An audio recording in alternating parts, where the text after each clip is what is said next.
You don't need to drive a really nice car, you don't need to have a huge house that you own, and nor do you need to work 100 hours a week to get financial freedom. In this video, I want to share with you my portfolio now that's valued at about $6 million, and I've achieved this by the age of 29. I turned 29 about a month ago, and I really wanted to get this video out for a couple of reasons, because I think the major reason here is a lot of people put working really hard, long hours, and having no balance on a pedestal to really think that's the only way to live to make money, and that money is success. I want to break that down. This is by no means a flex. It's more so to showcase to you that, hey, you can have a balanced lifestyle, enjoy your 20s, and still achieve financial freedom. So if you're interested, keep watching.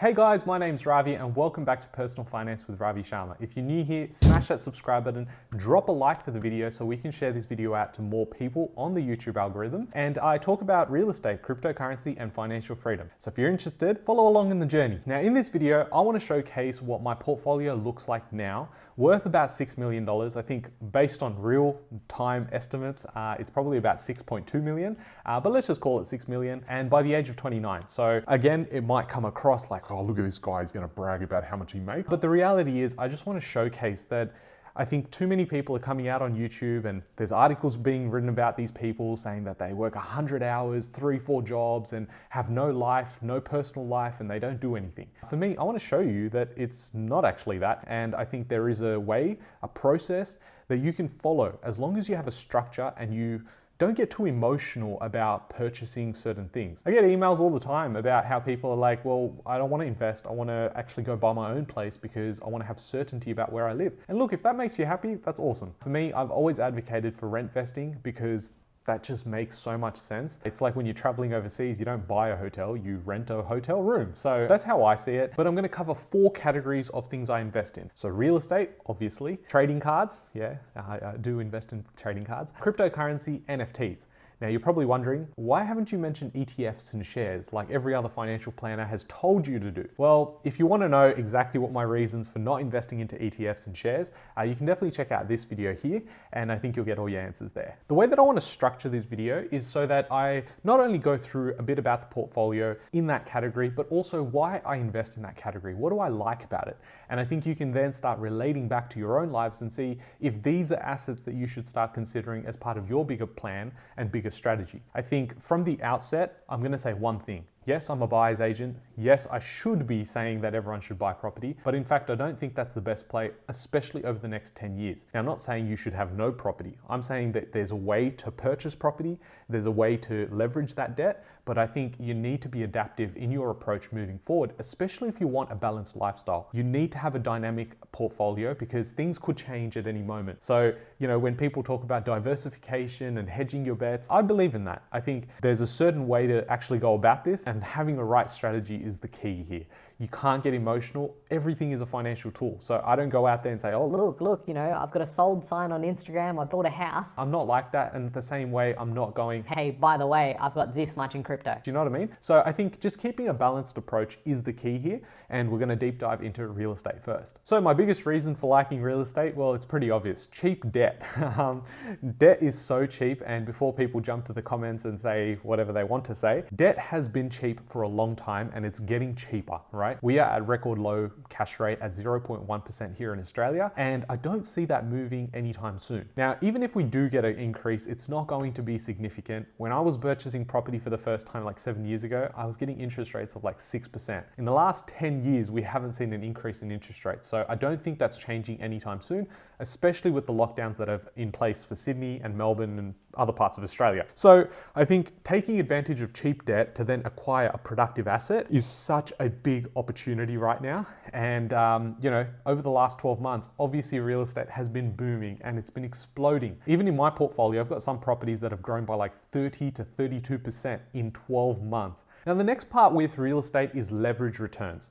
So yes, you could buy shares and you could leverage that and you could purchase more, but I don't think there's anything as safe in terms of getting leverage against real estate. Now let's just take a step here, right?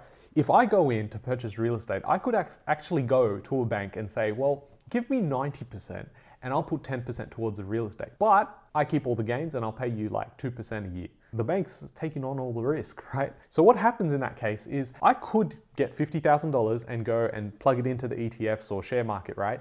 And I'll get a 10% return. Now, $50,000 is my principal. So a 10% return is $5,000. $5,000 a year isn't gonna, get me really excited. However, that $50,000 allows me to purchase a property worth $300,000. So when I purchase a house for $300,000 and that grows by 10%, I'm now making $30,000 as my return in equity.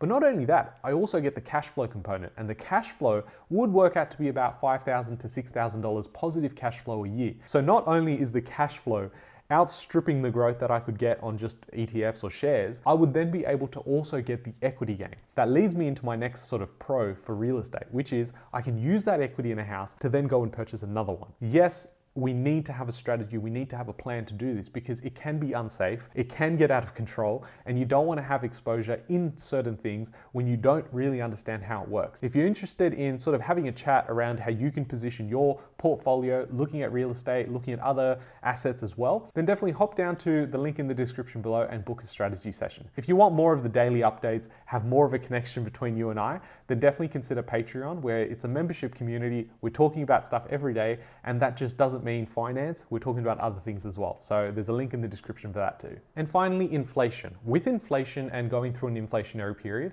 you want to attach your dollars to hard assets. Of course, none of this is financial advice, right? I'm just sharing with you what's worked for me. And what I want to do is take on the debt, because with inflation, it erodes your debt. And as the currency becomes devalued, the debt that you hold really means nothing, but you're holding onto the asset, which is major.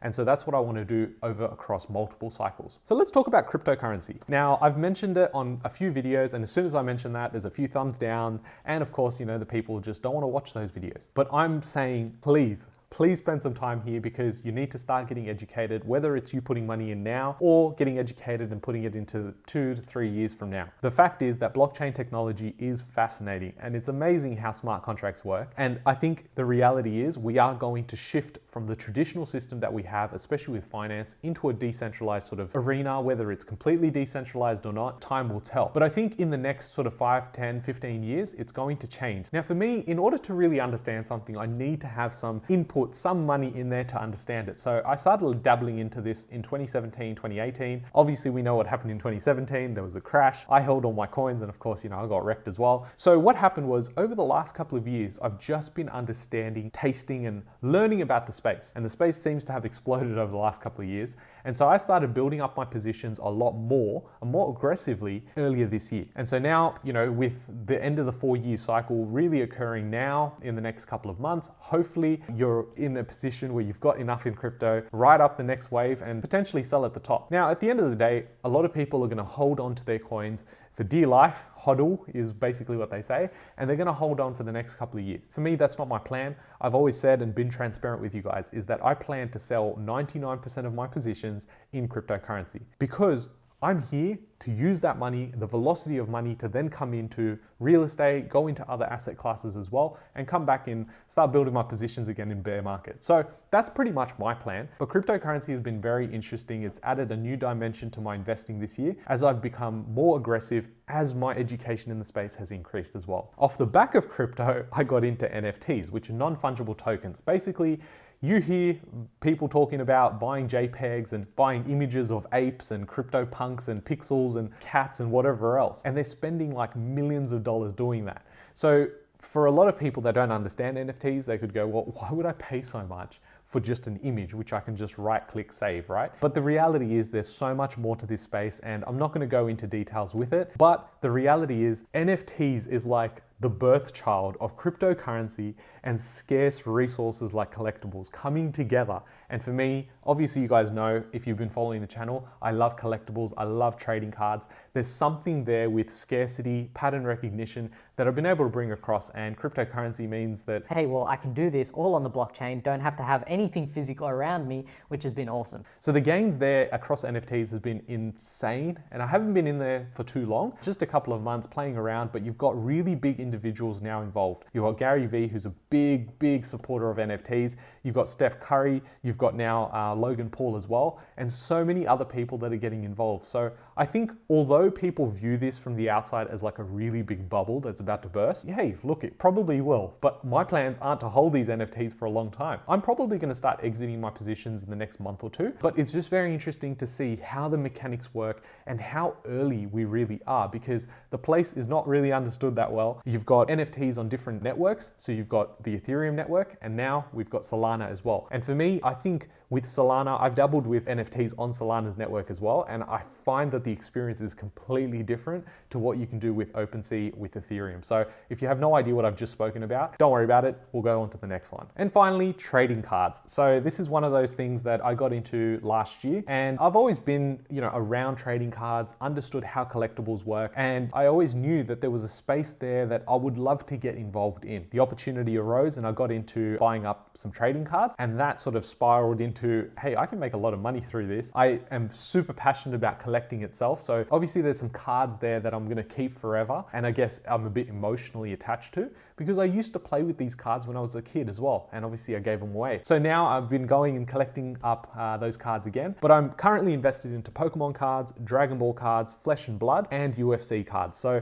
very interesting space. I love how it's evolving, and the community behind these spaces are so cool. I can sit there for hours, have conversations with people, and it's just such a nice, warm environment that I love being in that space. I think when it comes to, I guess, the collecting and the hobby side of things, that's well and truly alive. But then when you start looking at the investing side as well, there is actually an ecosystem there that exists, and it's just mind-blowing to see some of the returns. I was looking at some of the cards that I purchased, and some are returning 1,000+ % in the last couple of months. So it is one of those spaces that you need to put in the time to research. You need to also be super passionate about, because if you're not, you're just going to get, sort of overwhelmed with all the gray space and the gray area, because there's so much to take in. Now, in my Patreon mastermind group, I'm sharing a lot more in terms of what I'm purchasing, why I'm purchasing, and it gives people a head start to know exactly where to look. So on there, I have a trading cards guide as to what you could use to really get started, especially with something like Pokemon cards, which a lot of us, have grown up with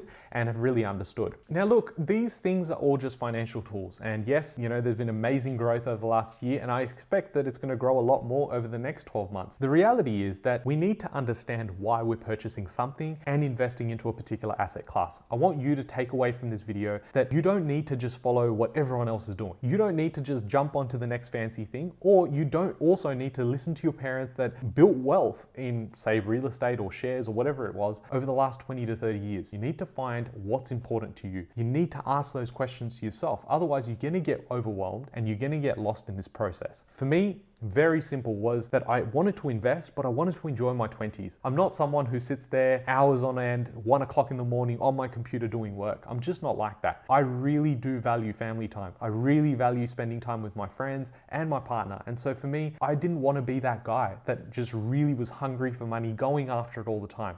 I wanted happiness. I wanted to have my financial goals and independence sorted. And the mix of the two allowed me to stay very humble, stay grounded, and stay in a space where I can leverage both things, be in a space that I can help others like yourself as well. So that's why I created the YouTube channel, and this is definitely not a flex. And if you've been on my channel before, you've seen my other videos. If you followed me for long enough, you pretty much know that I'm not that type of guy that's wearing flashy clothes and a suit to impress, right? So earlier this year, I did mention that one of my goals was by the age of 30, I would love to have a portfolio worth $10 million. Now it just sounded like a round number. If I end up at 7.5 million or I end up at 12 million, it doesn't really matter. It was just a goal that I've set aside for myself. There is a particular plan around that number, so that's why I'm really going for it, because over the following 5 years, I do have a strategy of what I want to do with the portfolio of that size. So let's see how we go. July 2022.